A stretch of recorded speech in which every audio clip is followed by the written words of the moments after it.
Your tomato plant is covered in flowers and nothing is turning into fruit. That's not bad luck. That's a pollination problem, and it has a very simple fix. Tomatoes are self-fertile, which sounds like they should just handle it themselves. They sort of can, but the pollen has to physically shake loose from inside the flower before any of that works. Outdoors, wind does some of that. Bees do most of it. On a balcony or by a window, neither of those things is really happening. Not reliably. Here's the part most people have never heard. Bumblebees don't just visit flowers. They grab on and vibrate their flight muscles at around 400 hertz without moving their wings at all.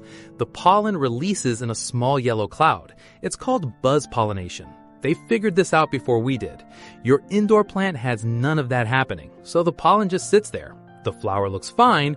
Eventually it drops. No fruit.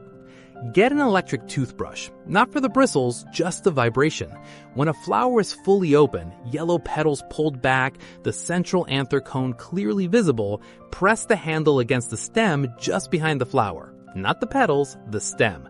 Hold it there for about 2 seconds. You'll sometimes see a faint yellow dust in the air when it works. That's the pollen releasing. Do this to every open flower every day or two, ideally mid-morning when humidity is lower. A small paintbrush works too. Just swirl gently inside the flower. Some people flick the flower stem with a finger, and that actually does something. It's slower and you need more flowers to make it count, but honestly, it works if you're consistent about it. The toothbrush is just faster and less fiddly. A few days after a flower gets pollinated properly, the petals drop off on their own.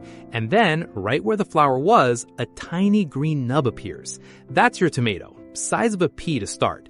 If you keep the plant watered and in decent light, it'll grow from there. If the petals drop and nothing follows, the timing was off, or the pollen wasn't ready. Try again the next day. It usually only takes 2 or 3 flowers before you get a feel for it. One more thing worth knowing. If your balcony is getting above 30 degrees Celsius during the day, the pollen can become sterile even if your technique is right. Perfect method, still no fruit. That's a different problem and a harder one to solve. Worth checking before you blame yourself.